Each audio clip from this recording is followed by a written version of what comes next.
Hello. So, we are still with the siderophore molecules.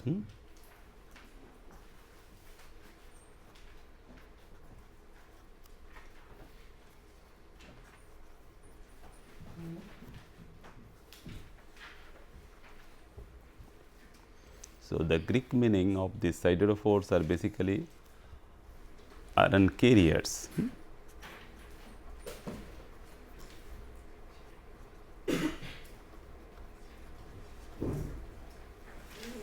And in our last class, what we have seen, one of the pendant function for binding or iron sites by the bacteria or the microorganisms is the catechol unit. And today we will see some of these molecules. One of them is known as des-ferrioxamine.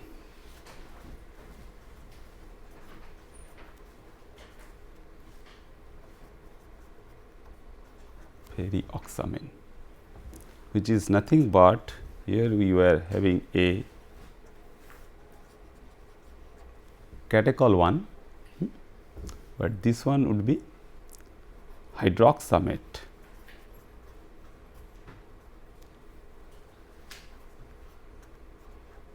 So, the iron binding site would be the anionic form of the hydroxamic acid. So, it would be hydroxamic acid bearing siderophore, and is definitely is a very good ligand. What we know now, that it can form a trischelate with iron. So, you can have 3 bidentate sites. So, the primary requirement for all these siderophore type of molecules is that at least you should have 3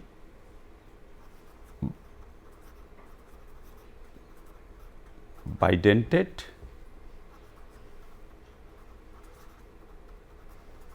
binding sites. And if you have a very good backbone, and backbone from the protein molecules, what we see that if these are like this, and the most of the cases we then have a amide linkage as the backbone unit. And like the long protein chain, where we find that if you have a long polypeptide backbone and you can have some pendant groups coming from the histidine or any other group which can bear the donor atoms, and which those donor atoms will be utilized for binding your iron. Now, this is very important, the 3 bidentate binding sites, and the positioning of these 3 binding sites are very important, because you can argue that you can have 6 such binding sites in a long polypeptide chain, but that may or may not function as a very good siderophore molecule. But if you have one particular part of the molecule is behaving as a bidentate unit, then another part is also behaving a bidentate part, and also you can have a third bidentate part. But from our synthetic molecules, because in today's class we will see some of the synthetic model compounds which are very important, because how the nature, how these microorganisms are producing these molecules are also very important to know, because historically when our environment, our earth was solely reducing in nature, there is shortage of oxygen, we do not have sufficient amount of oxygen.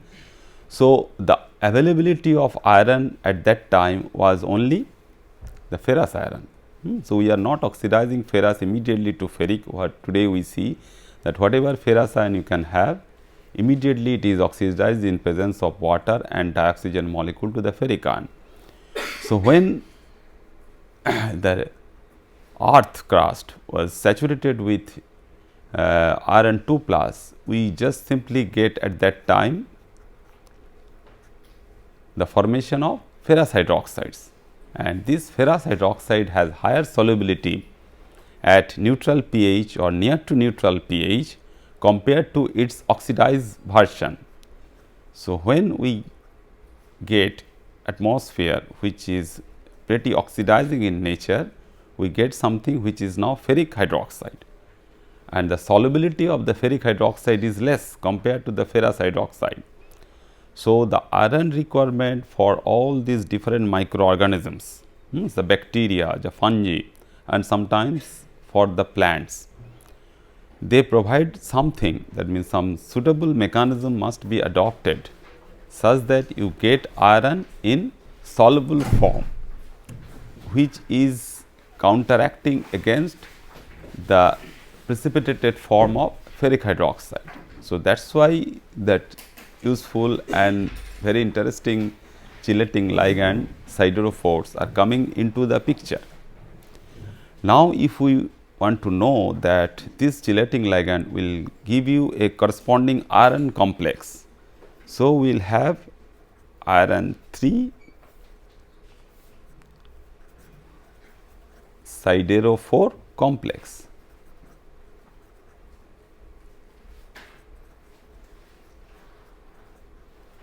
Whose formation constant should be pretty high. That initially when the siderophore ligands are available, it can trap the low level of iron available into the living system. So, the low level of iron, whatever iron is available there, that immediately bound to those siderophore molecules, giving you the corresponding iron siderophore complex.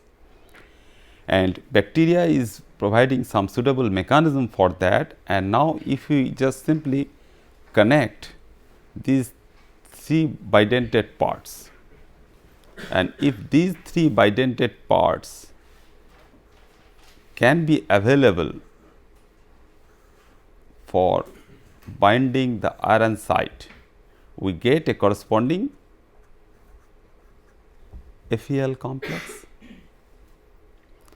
So, the important thing is now that the disposition or the relative placement of these donor atoms are very important, because we know that when certain part of the ligating group having 2 adjacent donor atoms are binding to any metal center, say iron, it has some stability which gives you the corresponding chelate effect also. So, if you have a 5-membered ring or a 6-membered ring or sometime a 4-membered ring, that gives you the stability. So, if we have, so already we have seen that you have a catechol binding unit. So, this catechol binding unit, when it is forming a complex with iron, we get a 5-membered ring nicely. So, at the same time, when we move from the catechol molecule to the hydroxamate molecule, so we also know the ring size for the corresponding chelate ring.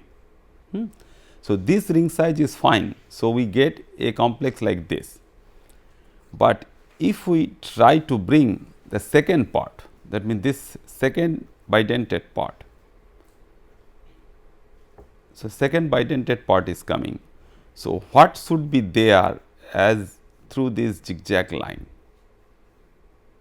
So, how far they should be separated such that the after binding the first part, the second part will also come close to iron and bind the same iron. It is not that this bidentate part going to bind a second iron center. If that happens, what will happen?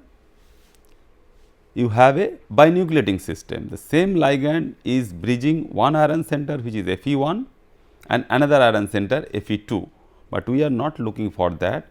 So, the relative disposition of these bidentate sites should be such that you can have all 3 bidentate parts together and you have the connectivity. Okay. So, for these hydroxamate siderophore type of molecules, the backbone is now known to us. That means, you have this zigzag part, which are the peptide part of the protein chain, is the peptide backbone, and now these peptide backbone can be of 2 types. One can be your linear type. We know that the long chain of the polydentate ligands. Suppose you have a very simple hexadentate ligand. We know it has 6 donor groups and that hexadentate ligand can come and bind to the same metal center, that means iron or anything, giving you a mononuclear compound. But if you can have a cyclic one, in the same way we get the macrocyclic ligand.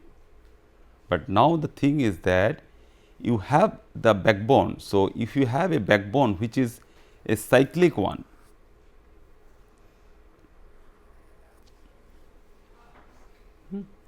and macrocyclic molecules are like that. So, on the ring basically you have certain donor atoms like porphyrin, corine, etc. So, you have certain donor atoms available, and those donor atoms are directly attaching to the metal center, and you get the corresponding metal macrocyclic ligand complex. But in this particular case, if you have this short or sometimes the long polypeptide chain, suppose if you can have a corresponding hexapeptide, cyclic hexapeptide, what happens?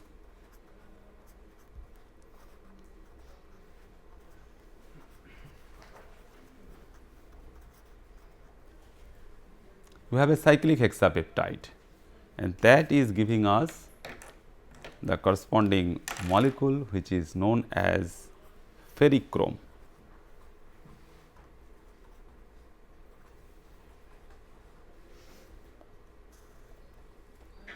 Chrome means they are all mostly colored, because we are talking about Fe3 plus complex. So, corresponding iron complex, and most of the cases you have the iron in all the cases.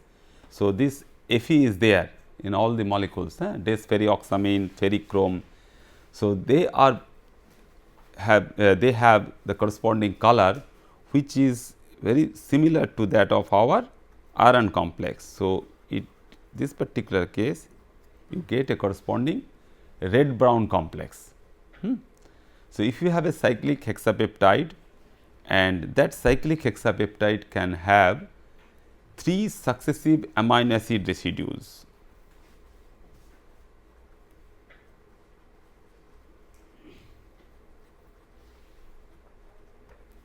Three successive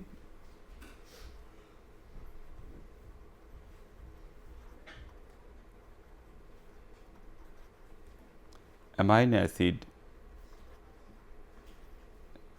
residues. For what? The residues all will end up with the hydroxamate function. So, 3 hydroxamate residues ending with hydroxamic acid group, ending with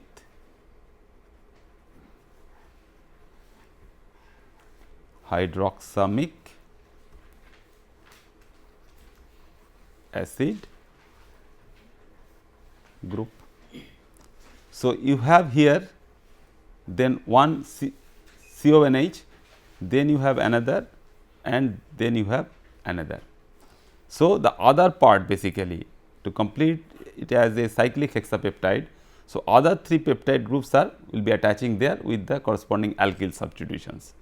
So, this will provide your hydroxamate function, this will provide the hydroxamate function, and the third part will also provide you the hydroxamate function.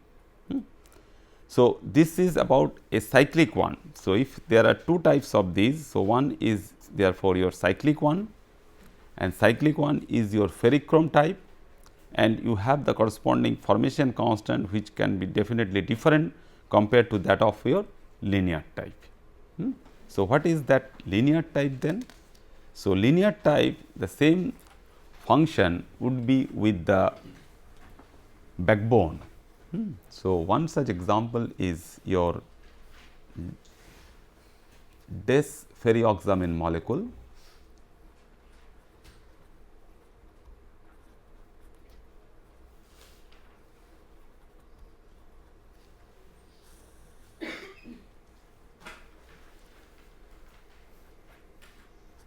Which has substitutions like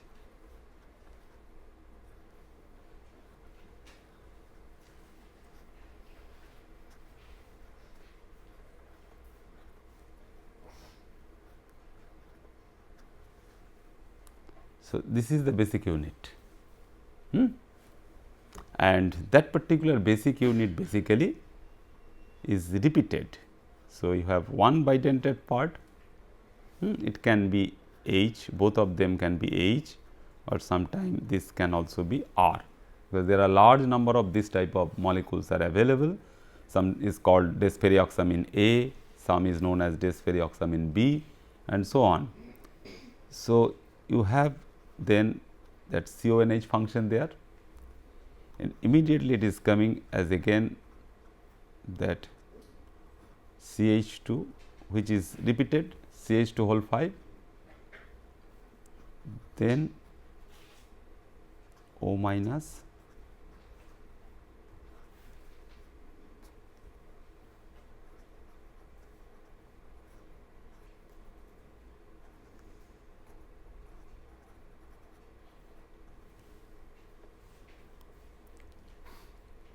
so 1, 2, 3.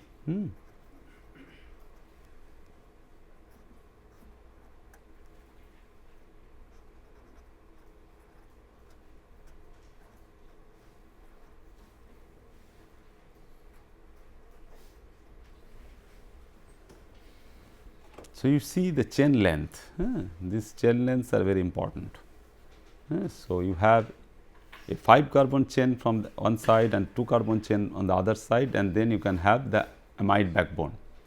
So, this is quite far, but for this protein type of molecules and this in the biological or the living system, the coiling is such that this bidentate part, the second one and the third one all coming together to bind the same iron.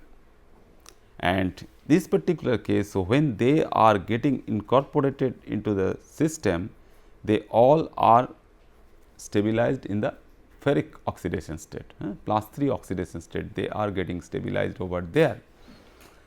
So, these two particular groups, that means the hydroxamic acid function and the catechol function, they do control the corresponding release of this iron, because we are carrying these irons from one particular part to the other. So, these are very good carrier molecules, and unlike our higher organisms like human being also, the transferrin molecules are not available. So, the microorganisms cannot make those big molecules like transferrin molecules. So, they can only make this siderophore type of small molecules, and those siderophore type of small molecules are utilized for binding iron. Next problem is that how you can go for the release. When you get a corresponding complex, so if you have Fe3 plus L giving you FeL. Now, the question is how you just get back your Fe3 plus as the free metal ion. So, one thing is very important, that in the enterobactin type of thing, where in the previous class we have seen that you have a ester type of linkage. So, that ester type of linkage, if it is getting hydrolyzed, then your iron can be released. But in this particular case, your donor groups are different. So, they are now hydroxamic acid group functions, and the corresponding stabilization of these can be determined. That means, how strongly they are trapped inside the corresponding metal complex. So, if we can determine the corresponding E0 values experimentally, say by using cyclic voltammetry.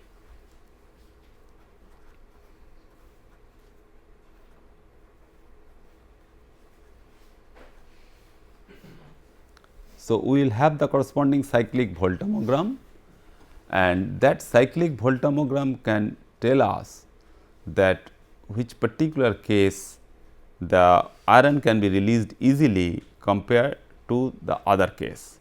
So, in case of the catechol type of binding, which was our enterobactin.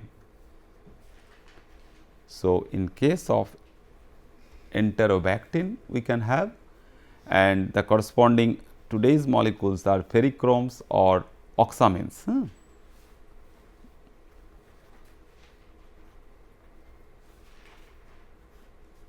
Or ferrioxamines.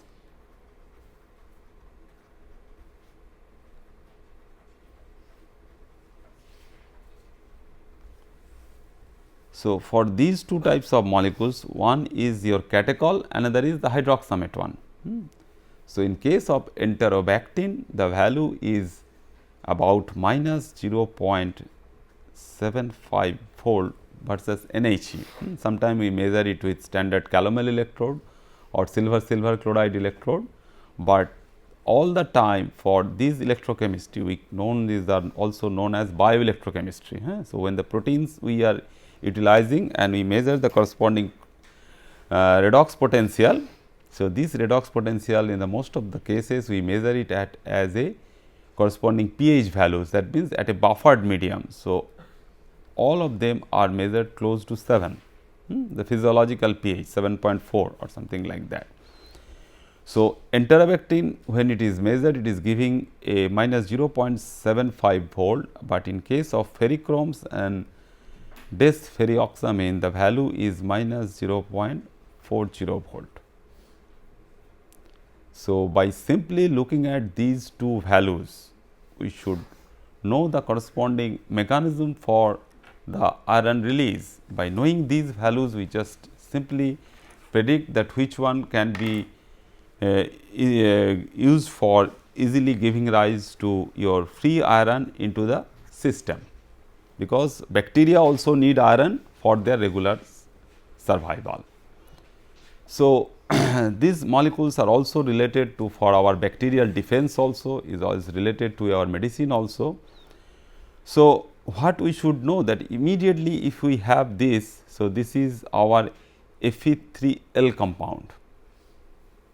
So, one way of getting this particular system is that immediately if you are able to reduce the compound.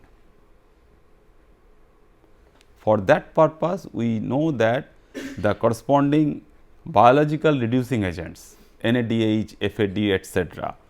So, the biologically available reducing agents,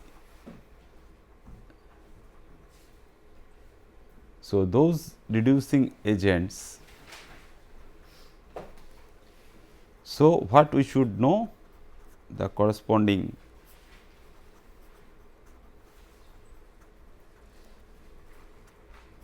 E0 values for NADH, FAD, etc.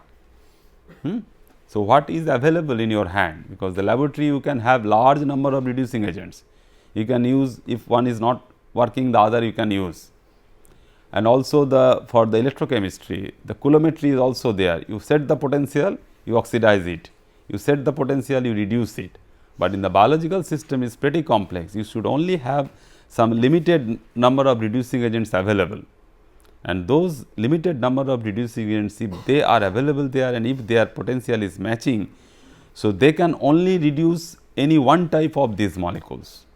So, the value is matching in such a way that it can reduce only the ferrichromes and ferrioxamines. So, for getting back the iron from these molecules is therefore pretty simple, that reduction is feasible by all these biological reducing agent. But in case of enterobactin, we cannot get the corresponding reduction. So, what to do for this? The nature has devised a different mechanism. That means, already I told you that you go for the corresponding hydrolysis of the ester function. You break the entire molecule. So, in this particular case, so it cannot be reduced by the common biological reductant. So, this when the potential is pretty negative, is 0.75 compared to 0.40. So, we cannot reduce it by biological reductant.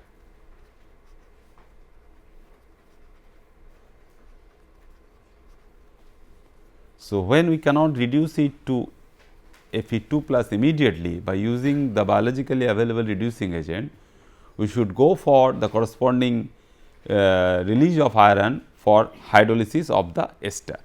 So, the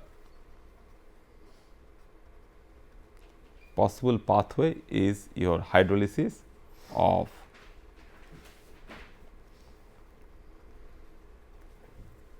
your ester function.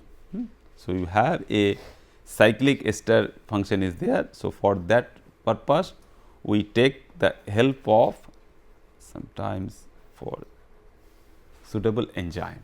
So, enzymatic hydrolysis for the different or the typical ester function, that means some esterases should be available there, and those esterases will break the ester function, that means you are breaking your ligand. So, when it is broken, that means simply the ester function you are breaking, not that you have the catechol function or anything, you are just destroying those functions. So, the bidentate parts remain intact. So, we are not changing the bidentate part, only their possible positioning in the backbone.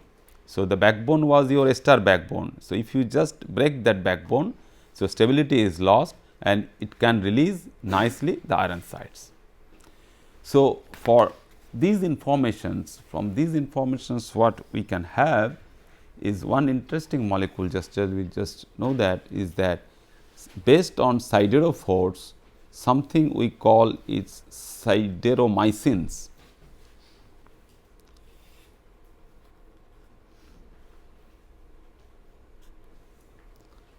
So, just sideromycins are something which can bind nicely iron. So, when there is a bacterial growth, so we are also getting infected by bacteria. So, bacterial infection or some microorganisms is also there, but all these microorganisms now we know that they are dependent on iron. So, they will survive on iron. So, if there is a deficiency in iron, so those bacterial growth will be retarded, will be stopped. So, some of these molecules, that means the siderophore molecules can be taken. So, some of these siderophore molecules so synthetically prepared. So, that is why people are studying the model studies. So, what are these model studies that we should know? So, some synthetic analog. So, model studies is that some synthetic analog for these siderophores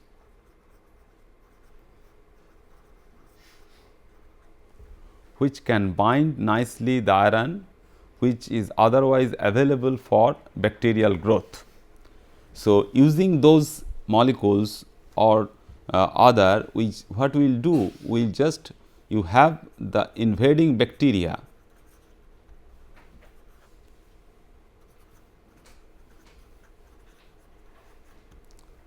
which would be lethal or which can be deadly for us, and those invading bacteria, what we should do?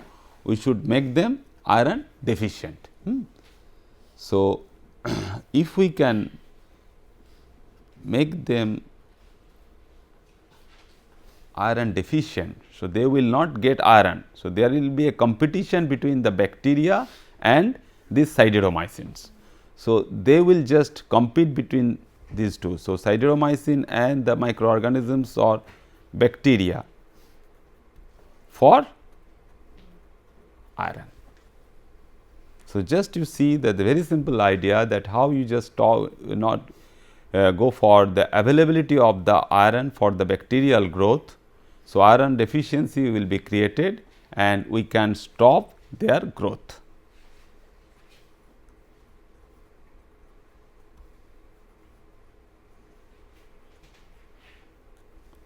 So, growth of the bacterial can be stopped. So, this model studies what we will see that we were just studying in our previous classes the iron storage proteins.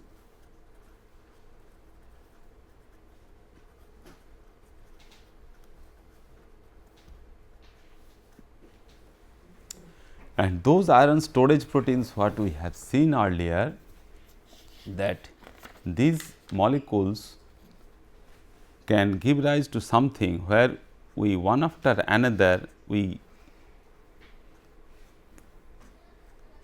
can have FeO or OH. So, it can also be like this FeOH or FeO Fe system. So, to get this directly from a system which is our simple hexaco 1.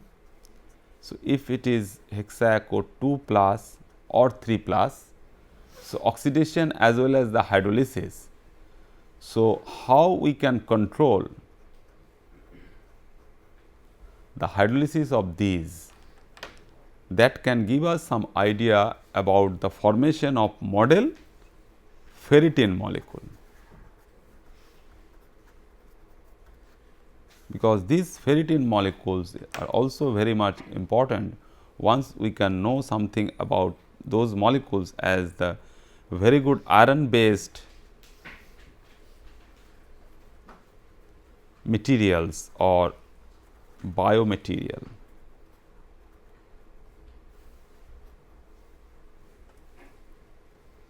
So, the very simple thing is that what we can do is that this is your starting material, or you can have say simple hydrolysis of ferric chloride. So, the choice of the metal salt is very important, because depending upon the anions present or anions attached to that iron center and how they are getting hydrolyzed on the medium is also very important. So, one such example for that salt people have tried for making unique iron based oxo clusters. So, this particular compound Fe2OCl6, that means already you can have this is Et4N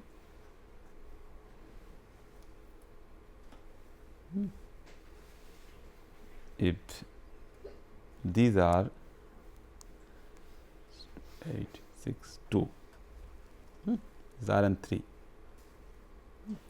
So, what you have? You have this is also easy to make. So, from the starting point you are just taking the help of a dinuclear metal salt, and that dinuclear metal salt is allowed to hydrolyze only. What happens there? So, to get these important compounds which are useful for these model studies, which are synthetic iron oxo aggregates, synthetic iron oxo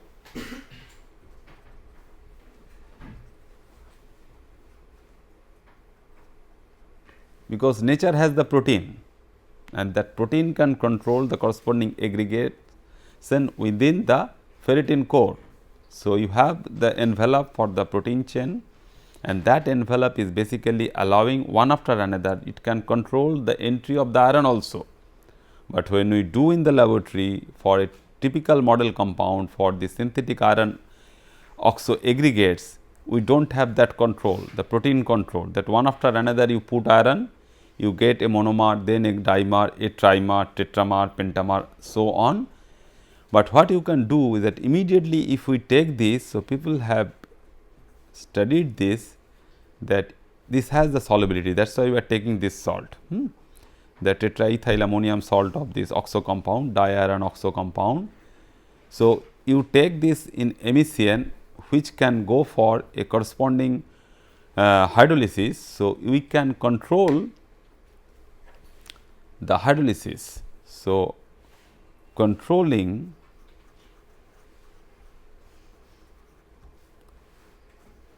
the extent of hydrolysis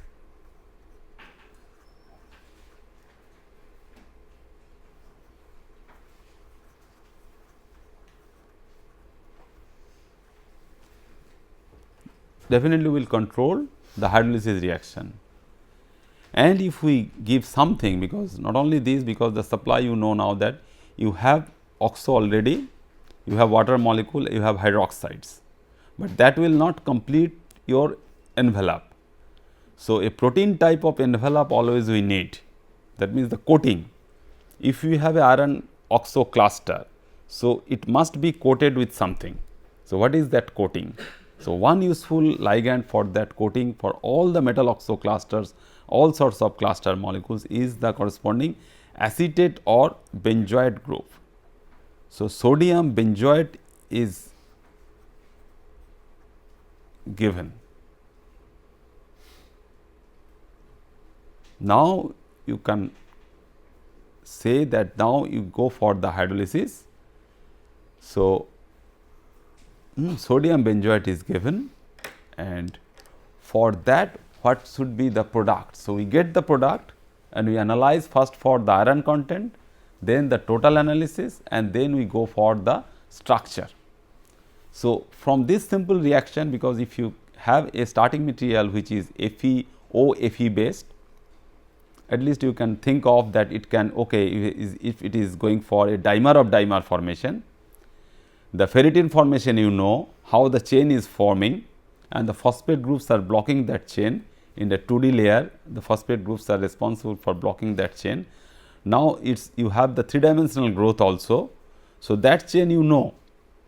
So, most of the cases these basic units are defective Cuban unit, because you have the oxo or the hydroxo functions which are in mu3 connectivity, which has a mu3 connectivity, and those mu3 connectivity, what I earlier told you, that if you have,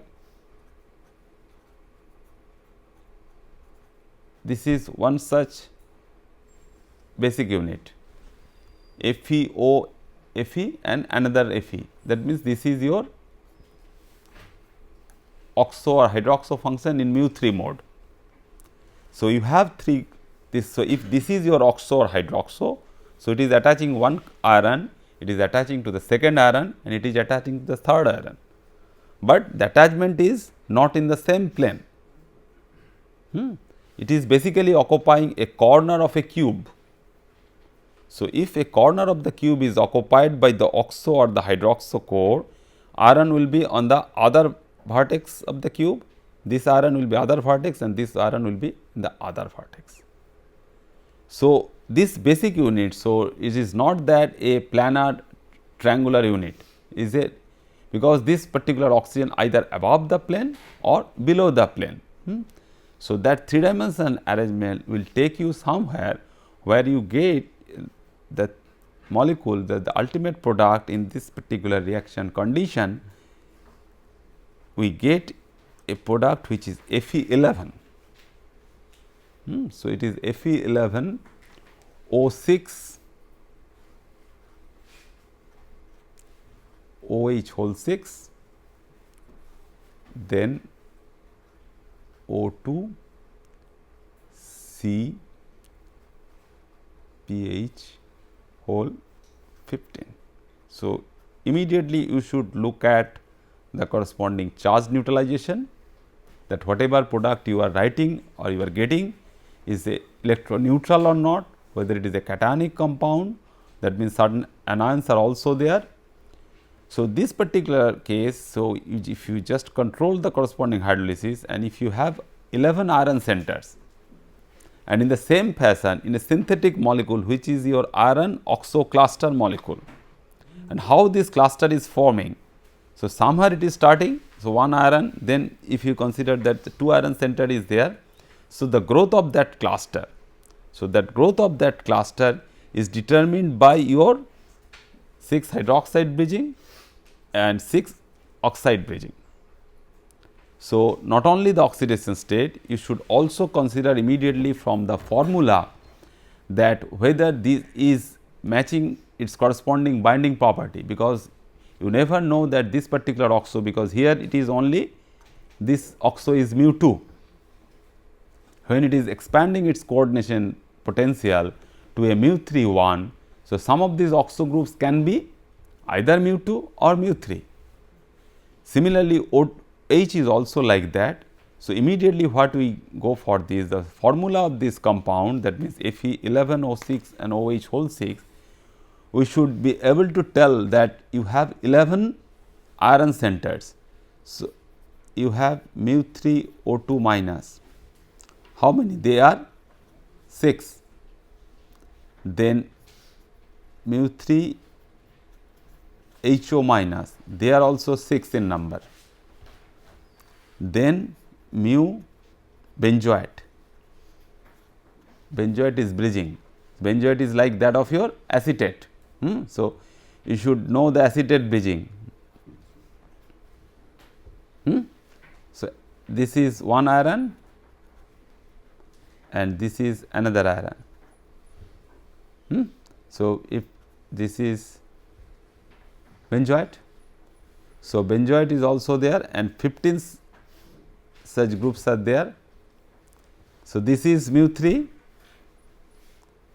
this is mu 3 and this is mu 2. So, altogether how much you are getting? 66 for 11 iron. That means, all the iron centers are octahedral in nature. So, it is not that, because most of the time this cluster compounds is such that you may not have a octahedral geometry. If the iron site is available for octahedral coordination, then only you get a corresponding octahedral coordination. Otherwise, it can be a 4 coordinated one, it can be a 5 coordinated one, because you are not allowing or you are not fulfilling all the 6 coordination sites. That means, if your iron site is highly distorted, which is not a tetrahedral geometry, which is not a regular pentacoordinated one, that means a square pyramidal or a trigonal bipyramidal one, then it will just force to go for other coordination geometry. So, for a quick idea about this, how will you draw that? So, it is basically a layer of iron centers. So, one layer containing one iron, that means it is a capping one, then you have 3, then you have another 3, then you have another 3 and 1. So, this sort of stacking arrangement. So, you have a very simple reaction, just you are allowing for the hydrolysis, and that hydrolysis is giving us a nice molecule which structure wise is also very interesting. So, what will get there, that means, if you have a central iron, so this iron, and at the back, that means this iron,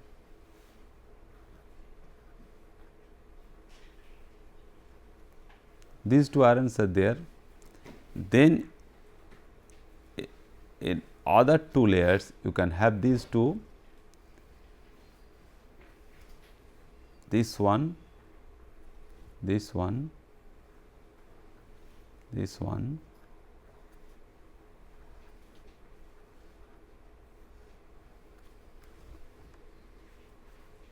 so 3, 3, 3, these 3 all are in layer, this is one in one layer and these 2 are all in different layer. So,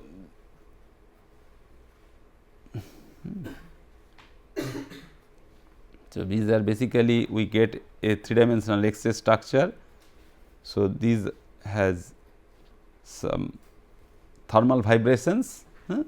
So, we call them as the thermal ellipsoid plots. So, these are the thermal ellipsoids. From single crystal X-ray structures we get this entire structure, but what we just want to show you that it has one iron and that iron is basically connected to one such oxo and another oxo that side and another oxo. You have 6 oxo together. So, if the upper one is going for 3 oxo binding, lower one will also go for 3 oxo binding.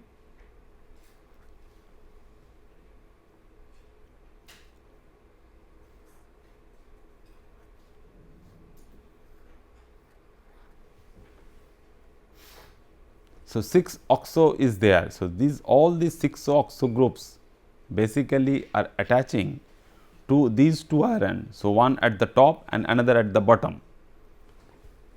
And next what will happen, because all these hydroxo and oxo groups are mu 3 in nature. So, this particular one will also go for binding these 2 iron, making it mu 3. So, this particular one will also go for this and that. Similarly, this one will also go for. So, all you make them mu 3.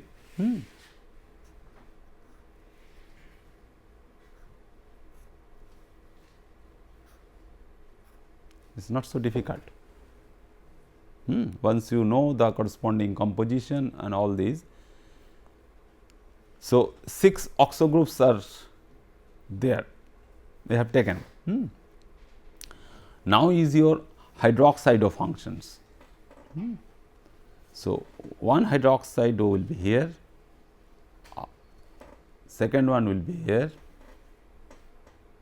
third one is here, fourth, fifth and sixth. So, how this will bind then?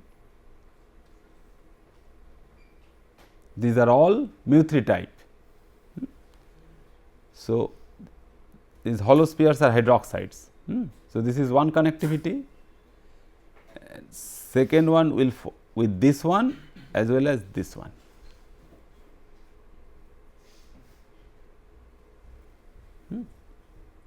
So, this one will also go for this as well as this and this 3. You draw all the 6 hydroxide functions and all the 6 hydroxide groups are there, and you just then go for completing. So, when it is attaching this iron and this iron and the third one, now you should be able to draw or complete it quickly. So, this hydroxide will go one for this, second one for this and third one for this. Similarly, this will go for this one, this and this, because these two are pretty close. This is one, this is there and this. So, the whole cage is formed now. It is not so difficult. Now, how will you complete the entire structure? So, the whole structure will be completed by using your benzoate bridgings. So, the structure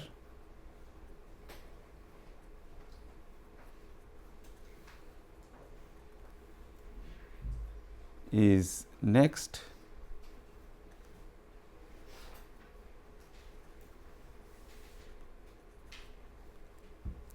completed by 15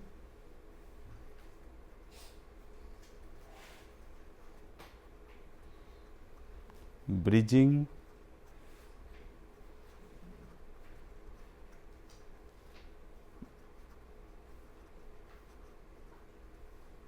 benzoate groups.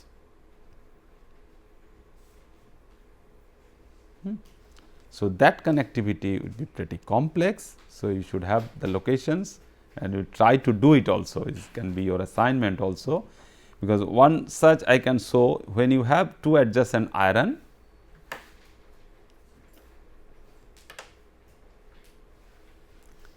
This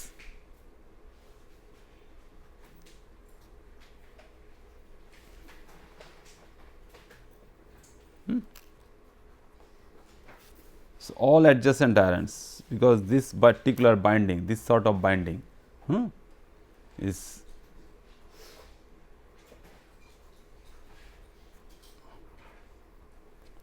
so you have to put 15 such. So, what is happening there? So, you have large number of benzoate functions.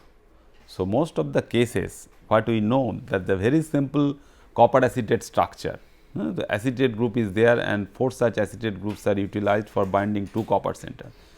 So, you can have all these positions initially will occupied by these particular benzoate functions. So, 15 such benzoates. So, you basically you get a good sphere. So, what is happening there? The availability of these benzoate functions are very useful. So, within the benzoate function, the benzoate groups are there, you are just simply allowing the growth of this iron oxo cluster. So, if you consider depending upon the size and the corresponding structure of this, if it is in the nanometer size, so you get something which can also be considered as a nano ball type of thing. So, how you control? So, if this reaction is unique for benzoate, it is different for your corresponding acetate. It is not that you get this particular structure with benzoate, the same thing you will get for acetate, because the corresponding pKa values for the acetate and benzoate is different, and you are controlling something, what? You are controlling the hydrolysis reaction. So, that hydrolysis reaction at the same time can be controlled by the adjustment of the corresponding pKa values of the acetate, acid groups what you are using, and their binding potential. So, if this is a very simple one for that construction, and one more example I can give you that for this, because these are very useful area of interest for the growth of these iron oxo cluster molecules, is that there you are utilizing that dimeric unit FeOFeCl6 molecule. Now, you just simply use ferrous acetate, the way that in the biological systems are also utilizing that thing. So, if we have the ferrous acetate type of thing, and we just go for a cluster for that, and since we have taken ferrous acetate, it will be oxidized by the dioxygen present in air, that means aerial oxygen will be utilized for that, and for this purpose the solvent is also important. There we are utilizing acetonitrile, now methanol is there. So, solvent, the environment and the corresponding starting material, that means your this acetate is also controlling the reaction. So, the acetate is there, because we all know that way when we talk most of the time that how the hydrolysis of ferric chloride is taking place to give you the corresponding precipitation of ferric hydroxide. But ferric hydroxide is also not a very simple molecule, because you can have, if you just simply consider, I will write in this fashion only. So, all 6 coordination sites are there. So, it will go on condensing and agglomeration will take place, you give a very complex ferric hydroxide structure. That is why ultimately we will just go back to the nature, that means you will end up with the formation of the mineral, hematite, magnetite type of oxo hydroxide clusters we are forming, but we are not getting any discrete unit. So, it is a polymeric system. So, making the discrete molecule, what biological system is doing for us for making the ferritin molecule is important. How you control the growth, the size of this growth is very important, whether you are getting a cluster type of molecule having iron number is 11 like this, or you are getting some species where iron number is 22 or 34 or 58 such that. So, how you control the environment, that is very important. So, hydrolysis of this ferrous acetate as well as sometime for getting some different type of reaction, we can introduce a different bridging agent or different bridging group. So, this bridging group like that of your O2 minus, we know O2 minus is a very good bridging unit, then HO minus we also know is a very good bridging unit. Now, you have MEO. So, this will be very much similar to your HO minus, but the difference is that it is only mu2. Most of the time it is behaving as a mu2 bridging, but in other cases it is this hydroxide can behave as a mu3 bridging.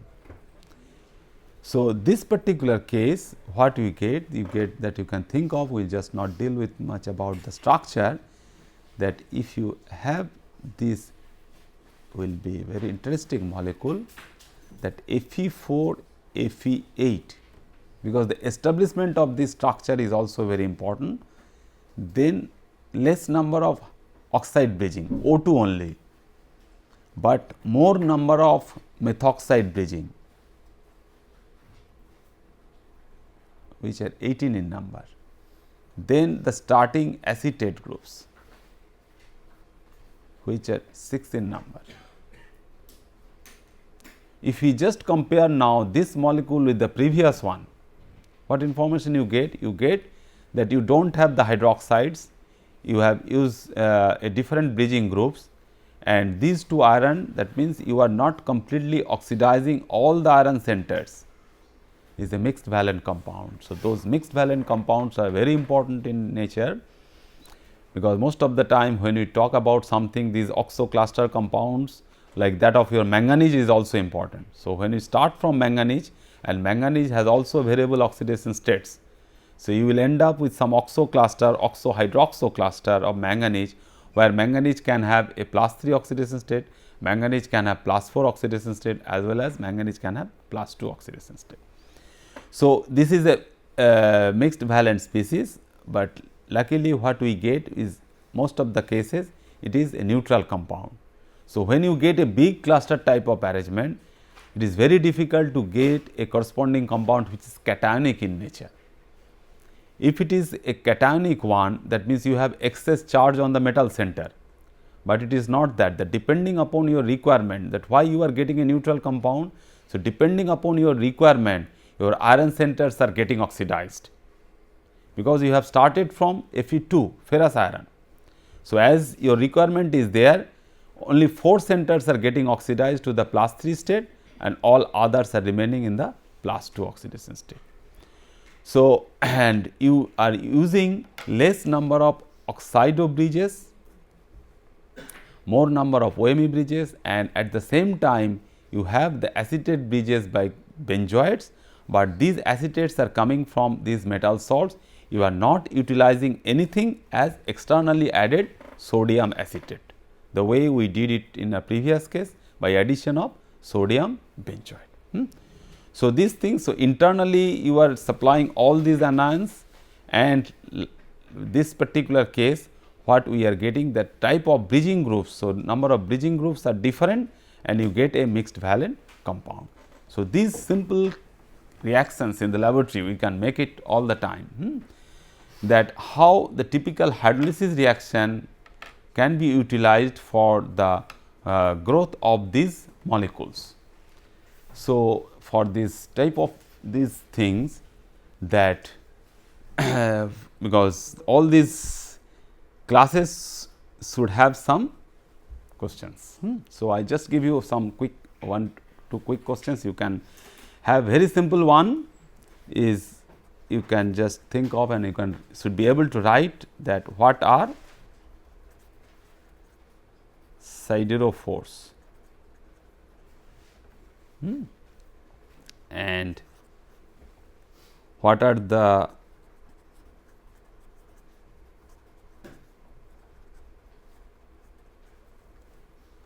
common